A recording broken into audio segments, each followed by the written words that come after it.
Assalamualaikum warahmatullahi wabarakatuh. Waalaikumsalam warahmatullahi wabarakatuh.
Perkenalkan, kami perwakilan dari kelas 3A akan membawakan sebuah nasyid yang berjudul As-Subahu Bada.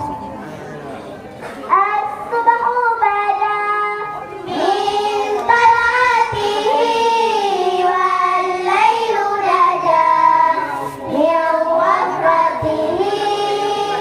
As-Subahu Bada min talatihi wal lailu nada min wafratihi. Sama rusula fadala wa ula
Wabillahi taufiq wal hidayah.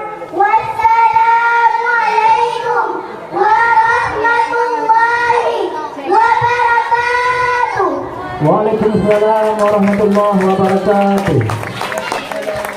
Peserta berurusan tampil tadi atas nama Humaira Putri Balqis, alamat Paloh Tengah, Hayatun Ashifa, Jod Nuran, Hayatun Nufus, Pulau Panting, Alifa Kanza Az-Zahra, Pulau Paloh Tengah, Alisha Andara, Pulau Panting, Najla Ugade, Nur Khaliza, Jod Nuran, Naura Fitria, Gijin, Maghfirah, Paloh Nalu, Mufizatul Muna, Pulau Panting, Tiara, Jod Nuran, Zakiatul Putri, Himala Dalam, Raisya Najwa, Ray, Wahyuna, Pulau Panting, Ulan Zakia, Daya, Ilfi Mahira, Sago, Zalfa Zahira Akhari, Dayah Menara, Cud Nadifa Zafira, Sago, Cud Balqis, Sago, Cud Aulia Kesha, Gigi, Cud Zahara Kanaya, Ray, Rita Susanti, Daya,